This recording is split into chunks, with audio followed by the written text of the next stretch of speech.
ರಾಣಿಬೆನ್ನೂರಿನಲ್ಲಿ ಕರ್ನಾಟಕ ವೈಭವ ಅಂತಕ್ಕಂಥ ಒಂದು ಕಾರ್ಯಕ್ರಮ ದೇಶದ ಗೌರವಾನ್ವಿತ ಉಪರಾಷ್ಟ್ರಪತಿಗಳು ಮೊನ್ನೆ ದಿನ ಉದ್ಘಾಟನೆ ಮಾಡಿದಂಥ ಒಂದು ಕಾರ್ಯಕ್ರಮ.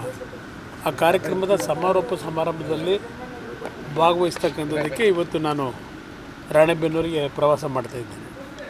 ಸರ್, ಈಗ ಹುಬ್ಬಳ್ಳಿಯಲ್ಲಿ ಕೋಟ್ಯಾಂತರ ಬೆಲೆ ಬಾಳುವಂತಹ ಆಸ್ತಿ ಸಾಕಷ್ಟು ವಿವಾದಗಳಿಕೊಂಡಿದೆ ಸರ್. ಒಂದು ಕಡೆ ನೋಡೋಣ, ಅದೇನು ರೆಕಾರ್ಡ್ಸ್ ನೋಡೋಣಂತೆ.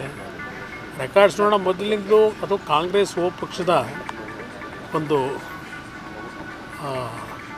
ಸೊತ್ತು ಅಂತಕ್ಕಂಥದ್ದೇನಿತ್ತು. ಕಾಂಗ್ರೆಸ್ ನಂತರ ಜನತಾದಳ ಜನತಾ ಯು ಎರಡು ಜಾತ್ಯತೀತ ಜನತಾದಳ ಯುನೈಟೆಡ್ ಆದಮೇಲೆ ಸ್ವಲ್ಪ ತಕರಾರುಗಳು ಏನಿತ್ತು ಅದು ನಮ್ಮ JDU ಅವರ ಸೂಪರ್ದಲ್ಲಿ ಇಟ್ಕೊಂಡಿದ್ರು. ಈಗ ಅದನ್ನು ನಿನ್ನೆ ಏಕಾಏಕಿ ಅಧಿಕಾರ ಇದೆ ಅಂತ ಹೇಳಿ ಕಾಂಗ್ರೆಸ್ ಪಕ್ಷದ ಇಲ್ಲಿಯ ಸ್ಥಳೀಕರು ಮತ್ತು ಸರ್ಕಾರಿ ಅಧಿಕಾರಿಗಳನ್ನು ದುರುಪಯೋಗಪಡಿಸಿ ಏಕಾಏಕಿ ಸೊತ್ತನ್ನು ಇವತ್ತು ವಶಪಡಿಸ್ಕೊಂಡು ಧ್ವಂಸ ಮಾಡಿ ಅವ್ರಿಗೆ ಬೇಕಾದಂಥ ರೀತಿಯಲ್ಲಿ ಇವತ್ತು ಕಬ್ಜಾ ಮಾಡಿರ್ತಕ್ಕಂಥದ್ದೇನಿದೆ ಕಾನೂನು ವ್ಯಾಪ್ತಿಯೊಳಗೆ ನೋಡೋಣ ಏನು ಮಾಡಬೇಕು. ನೋಡಿ, BJP ಪಕ್ಷದಲ್ಲಿ ಇರ್ತಕ್ಕಂಥ ಅವರ ಭಿನ್ನಾಭಿಪ್ರಾಯ ಅಲ್ಲಿ ತೀರ್ಮಾನ ಅವ್ರು ಮಾಡ್ತಾರೆ. ಅದರ ಬಗ್ಗೆ ನಾನು ಮಾತನಾಡೋದು ತಪ್ಪು. ಯಾಕಂದರೆ ನಾನು ಸ್ನೇಹಿತರುಗಳಿಗೆ ಹೇಳಿದ್ದೇನೆ, ಯಾಕೆ ಈ ಥರ ಎಲ್ಲ ಈ ರೀತಿಯ ಒಂದು ವಾತಾವರಣ ಇದೆ ಸರಿಪಡಿಸ್ಕೊಳ್ಳಿ ಅಂತಕ್ಕಂಥದ್ದನ್ನು ನಾನು ಒಳಗೂ ಚರ್ಚೆ ಮಾಡೋದು ವಿಜೇಂದ್ರ ಬಗ್ಗೆ ಹೇಳಿದ್ದೆ. ಅದಕ್ಕೆ ಅಲ್ಲ, ಅದು ರಾಷ್ಟ್ರೀಯ ಪಕ್ಷ, ಅಲ್ಲಿ ಕೂತು ಅವರು ಚರ್ಚೆ ಮಾಡ್ಕೋಬೇಕು. ನಾನು ಅದ್ರ ಬಗ್ಗೆ ಚರ್ಚೆ ಮಾಡೋದು ತಪ್ಪಾಗುತ್ತೆ. ದೆಹಲಿಯ ವಿಧಾನಸಭೆ ಚುನಾವಣಾ ಫಲಿತಾಂಶ ಪ್ರಾರಂಭಿಕವಾಗಿ ಎಲ್ಲರೂ ನಿರೀಕ್ಷೆ ಮಾಡಿದಂಥ ಒಂದು ಫಲಿತಾಂಶ. ಕಳೆದ 10 ವರ್ಷಗಳಿಂದ ದೇಶದಲ್ಲಿ ಭ್ರಷ್ಟಾಚಾರದ ವಿರುದ್ಧ ಹೊಸ ಒಂದು ಶಕ್ತಿಯನ್ನು ದೇಶದಲ್ಲಿ ನೆಲೆಯೂರಿಸಬೇಕು ಅಂತಕ್ಕಂಥ ಘೋಷಣೆಯೊಂದಿಗೆ ಬಂದಂಥ AAP ಭ್ರಷ್ಟಾಚಾರದಲ್ಲಿ ಸಿಲುಕಿ ದೆಹಲಿಯ ಜನತೆಯ ಭಾವನೆಗಳಿಗೆ ಧಕ್ಕೆ ತಂದಿದ್ದರು. ದೆಹಲಿಯಲ್ಲಿ ಕಳೆದ ಹಲವಾರು ವರ್ಷಗಳಿಂದ ಹಲವಾರು ಮೂಲಭೂತ ಸೌಕರ್ಯಗಳ ಸಮಸ್ಯೆಗಳು ಸಹ ಜನತೆಯ ಒಂದು ಅಸಮಾಧಾನಕ್ಕೇನು ಒಳಗಾಗಿತ್ತು. ಇವತ್ತು ನರೇಂದ್ರ ಮೋದಿಯವರ ನಾಯಕತ್ವದಲ್ಲಿ BJPಗೆ ಅಧಿಕಾರವನ್ನು ಇವತ್ತು ಕೊಡ್ತಕ್ಕಂಥದ್ರ ಮುಖಾಂತರ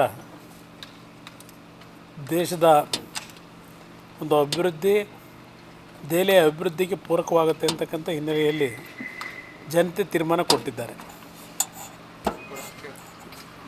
ಓಕೆ ಬ್ರದರ್, ಬೇರೆ ಹಾಂ ಸರ್ ಇನ್ನೇನಿದೆ ಬ್ರದರ್? ಹಾಂ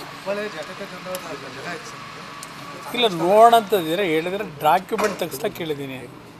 ಅದು ಜನತಾದಳ ಯು ಜಾತ್ಯತೀತ ಜನತಾದಳ ಯುನೈಟೆಡ್ ಎರಡೂ ಪಕ್ಷಗಳ ಒಟ್ಟಿಗೆ ಇದ್ದಂಥ ಜಾಗ. ಅದರ ಬಗ್ಗೆ ಏನು ಕಾಂಗ್ರೆಸ್ನವರು ಸ್ವಲ್ಪ ಸರ್ಕಾರ ದುರುಪಯೋಗ ಪಡಿಸ್ಕೊಂಡು ದಬ್ಬಾಳಿಕೆ ಮಾಡಿದ್ದಾರೆ. ಅದನ್ನು ವಶಪಡಿಸ್ಕೊಳ್ತಕ್ಕಂಥದ್ದಕ್ಕೆ ರೆಕಾರ್ಡ್ಸ್ ತೆಗಿಸ್ಲಿಕ್ಕೆ ಹೇಳಿದರೆ ನೋಡ್ತೀನಿ. ಅದಾಗ ಅವ್ರಿಗೆ ಏನು ಬೇಕಾದರೂ ಮಾಡ್ತಾರೆ. ಅಧಿಕಾರ ಇದೆಯಲ್ಲ, ಅಧಿಕಾರದ ಮದ ಇದೆಯಲ್ಲ, ಯಾವುದಕ್ಕೆ ಏನು ಬೇಕಾದರೂ ಮಾಡ್ತಕ್ಕಂಥ ನಿಸ್ಸಿಮ್ರಿದ್ದಾರೆ, ಮಾಡಿದ್ದಾರೆ. ನೋಡೋಣ, ಎಲ್ಲ ಇರಲಿ, ಹಳೆ ಕಥೆಗಳು ನೋಡೋಣ, ಮುಂದೆ ಏನೇನಾಗುತ್ತೆ ನೋಡೋಣ. ಕುಂಭಮೇಳಕ್ಕೆ ಹೋಗಬಾರ್ದು ಅಂತ ಹೇಳೋಕ್ಕಾಗುತ್ತಾ? ಎಲ್ಲ ಅವರವರ ಒಂದು ಭಾವನೆಗಳು, ಒಬ್ಬೊಬ್ಬರು ಒಂದೊಂದು ಭಾವನೆಗಳನ್ನು ಅಳವಡಿಸ್ಕೊಂಡಿರ್ತಾರೆ. ಅದರಲ್ಲಿ ಅವ್ರ ನಂಬಿಕೆ ಇದೆ, ಹೋಗಿದ್ದಾರೆ. ಸರ್, ಈಗ ಈ ಮುಂದೆ ನಿಖಿಲ್ ಕುಮಾರಸ್ವಾಮಿ ಅವರು ಏನಾದ್ರು ರಾಜ್ಯಾಧ್ಯಕ್ಷರು ಅದೆಲ್ಲ ಈಗ ಮುಂದೆ ಯಾವುದು ಆ ವಿಷಯಗಳಿಲ್ಲ. ಪಕ್ಷದ ಸಂಘಟನೆ ಆಗಬೇಕು ಅನ್ನೋದು ಎಲ್ಲರ ಒಂದು ಭಾವನೆ ಇದೆ. ಅದ್ರ ಬಗ್ಗೆ ಪಾರ್ಲಿಮೆಂಟ್ನ ಒಂದು ಏನು ಅಧಿವೇಶನ ನಡೀತಾ ಇದೆ, ನಂತರ 15-16ನೇ ತಾರೀಕು ಕೂತು ಚರ್ಚೆ ಮಾಡ್ತೀವಿ. ಅದು ಅವರ ಅಲ್ಲಿ BJPಯ ಸ್ನೇಹಿತರುಗಳು ಕೂತು ಚರ್ಚೆ ಮಾಡ್ತಾರೆ.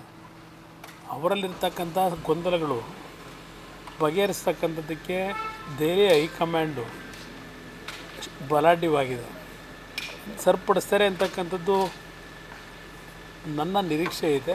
ಎಲ್ಲ ಸರಿಯಾಗ್ತದೆ ಸುಗಮವಾಗಿ ಅನ್ನೋದು ನನ್ನ ಅಭಿಪ್ರಾಯ. ಮೈತ್ರಿಗೂ ಅಲ್ಲಿ ನಡೀತಿರತಕ್ಕಂಥದ್ದು ಸಂಬಂಧ ಇಲ್ಲ, ಎಲ್ಲ ಒಟ್ಟಾಗಿದ್ದೇವೆ. ಗ್ಯಾರಂಟಿ ನ್ಯೂಸ್, ಸುದ್ದಿ ಖಚಿತ, ನ್ಯಾಯ ನಿಶ್ಚಿತ.